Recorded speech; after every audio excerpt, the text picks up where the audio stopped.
Tu sais, j'ai déjà été dans des situations difficiles, mais jamais comme celle-ci. Voici un peu de contexte. Il y a environ 2 semaines, je n'avais plus d'argent.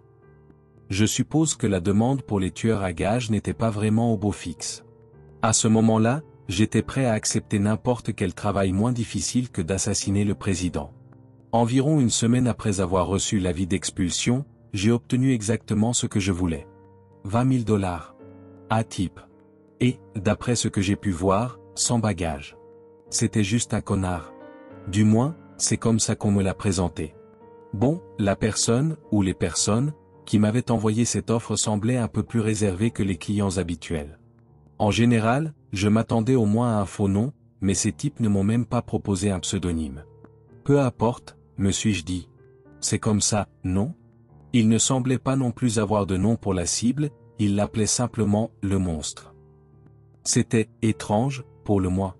Mais à cheval donné, on ne regarde pas les dents. Ils m'ont transféré 10 000 $ d'avance. Je recevrai le reste après avoir fait le travail.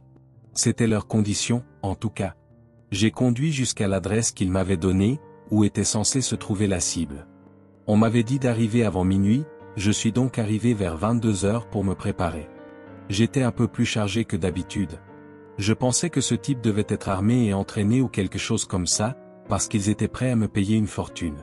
J'avais un Beretta avec un silencieux, un CZ75 entièrement automatique, un Remington 870, un M14 avec une lunette télescopique, un couteau papillon et des poings américains au cas où les choses tourneraient mal. Bon, ce n'était pas tout. Il y avait une dernière chose que j'avais apportée. C'était une grenade. Bon, je ne pensais pas en avoir besoin et je ne voulais pas m'en servir. C'était juste au cas où les choses tournaient mal. Je me suis caché du mieux que j'ai pu dans l'obscurité de l'usine délabrée et j'ai attendu jusqu'à minuit. À 12 h 11, les portes rouillées se sont ouvertes brusquement. J'ai regardé à travers mon viseur et j'ai vu une silhouette anormalement grande, vêtue d'une veste et d'un pantalon, faire irruption. D'après la description qu'on m'avait donnée, c'était sans aucun doute lui. Combien de personnes mesurent plus d'1,80 m? Le fait est qu'il bougeait trop vite pour que je puisse tirer avec précision, et je ne voulais pas risquer de révéler ma position. En fait, il courait à toute vitesse, pour une raison quelconque. Mais il semblait désarmé, alors je me suis un peu détendu. Je l'ai perdu quand il a disparu dans une porte à ma gauche. En avançant silencieusement, j'ai sorti le Beretta, rangé le CZ75 dans son étui et je l'ai suivi. L'endroit où il était entré était complètement sombre, mais je m'y attendais. J'ai mis des lunettes de vision nocturne et j'ai commencé à me déplacer dans la zone. Il semblait m'avoir conduit dans un couloir. Mais je ne trouvais pas le type. C'est alors que j'ai eu ma première pensée étrange. Comment diable pouvais-je voir quelque chose ici? Mes pensées ont été interrompues lorsque j'ai entendu un cri aigu provenant de quelque part au bout du couloir. Avec prudence, j'ai avancé et j'ai regardé vers les couloirs qui bifurquaient à gauche et à droite. Le cri venait sans aucun doute d'une pièce sur la gauche. Quand je suis arrivé à mi-chemin, il s'est soudainement arrêté. Je suis resté paralysé.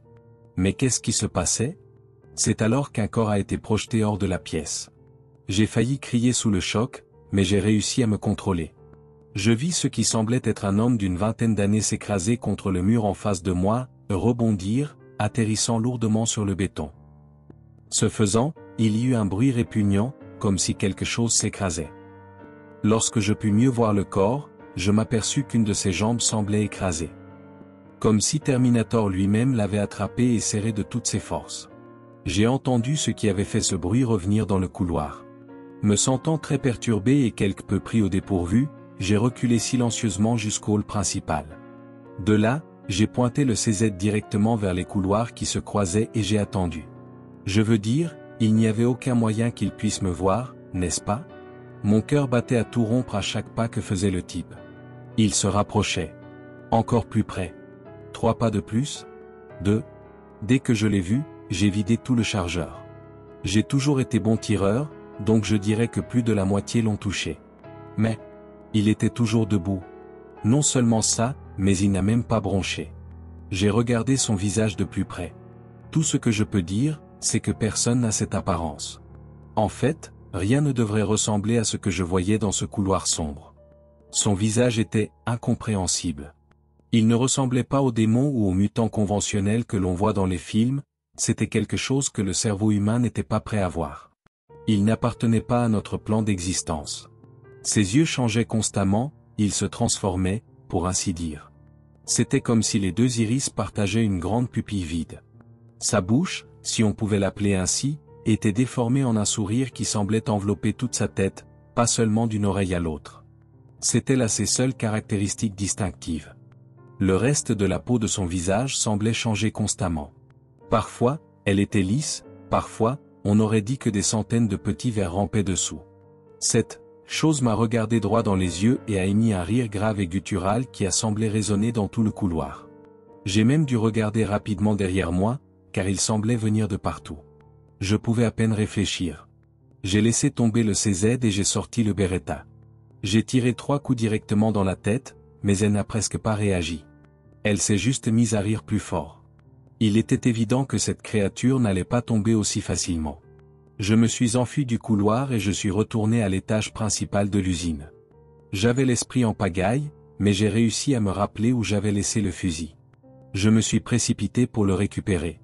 J'ai failli avoir une crise cardiaque quand je me suis retourné et que j'ai vu cette chose qui me fixait du regard. Il continuait de rire et bavait maintenant un liquide noir et épais. Il m'en a éclaboussé un peu sur la main et m'a brûlé la peau. J'ai grimacé de douleur avant de lui tirer directement dans le visage. Cette fois, il a semblé réagir. Je me suis rendu compte que les balles avaient réussi à perforer sa peau, mais seulement légèrement. Il a cessé de rire et a poussé à la place un cri assourdissant qui m'a presque crevé les tympans. Il m'a attrapé par le bras et m'a projeté à plusieurs mètres. Je suis tombé lourdement sur l'épaule et je crois que je me suis presque cassé quelque chose. Mais je ne pouvais pas me permettre de le laisser se reposer. J'ai rechargé le fusil et j'ai tiré à nouveau directement dans la poitrine de la créature alors qu'elle se jetait sur moi. Mais je n'ai pas pu m'écarter à temps. Le choc du tir m'a projeté à environ 10 mètres en arrière. 2. J'ai atterri maladroitement et j'ai senti ma cheville se disloquer. J'étais également assez près du sac où se trouvait la grenade. Je n'avais vraiment plus qu'une seule option. Je me suis traîné jusqu'à elle et j'ai cherché frénétiquement l'explosif. Dès que je l'ai eu entre les mains, j'ai tiré sur la goupille. Je pouvais déjà entendre la créature approcher. Je me suis retourné et je l'ai lancé vers elle. J'ai à peine eu le temps de me mettre derrière un pilier avant l'explosion. Je ne pense pas que je pourrai jamais oublier le bruit que cela a fait. Ce n'était pas seulement un cri. Ce n'était pas seulement un rugissement. C'était comme si tout l'air autour de moi avait été aspiré par l'énorme bouche de cette chose et déformé en une sorte de rugissement d'un autre monde. Je suis sorti en rampant de derrière le pilier et j'ai vu la chose vaciller. Il lui manquait maintenant une patte. Mais à la place d'un os saillant, il y avait une sorte d'appendice sombre et brillant qui se tordait sur son membre amputé. Sans prendre de risque, j'ai vidé le reste des cartouches du fusil sur la tête de la créature. Mais même ainsi, elle ne mourrait pas, bon sang. Elle était gravement blessée, sans aucun doute, mais elle bougeait toujours. Épuisé et endolori, je me suis approché en titubant et j'ai vu l'étrange créature grimper le long d'un mur et sortir par une fenêtre ouverte. C'était la dernière fois que je la voyais. Immédiatement après, j'ai ramassé mes affaires, je suis monté dans ma voiture et je suis rentré chez moi. Plusieurs heures se sont écoulées depuis. Je suis maintenant assis ici, encore incapable de croire ce qui vient de se passer.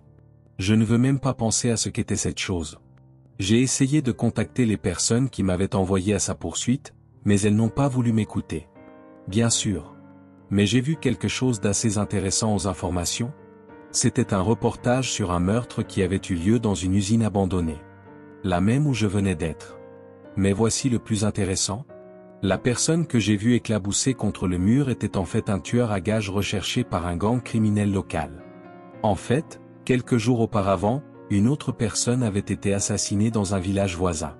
Ils ont fouillé sa maison et ont trouvé des preuves irréfutables qu'il s'agissait d'un tueur à gages. Tout comme moi. Mais ce n'est pas tout. Ce mois-là, 5 tueurs à gages avaient été assassinés, tous dans les mêmes conditions que moi. Les autorités soupçonnaient un lien entre ces meurtres. Je me souviens avoir entendu parler d'eux dans certains cercles du dark web il y a quelques semaines, mais je n'y avais pas prêté attention. Je pensais qu'il s'agissait d'incompétents. J'ai également vu une conférence de presse au cours de laquelle un journaliste a demandé s'il s'agissait d'une sorte de justicier en fuite. Non, a répondu l'agent. La façon dont ces hommes sont tués suggère qu'il y a autre chose. C'est trop brutal. Comme le travail d'un psychopathe absolu et dérangé. Cette chose est toujours en vie. Et si elle revient pour moi? Je ne pense pas que j'aurai autant de chance. Peut-être qu'elle engagera quelqu'un d'autre pour essayer de la tuer. Ça vaut le coup d'essayer.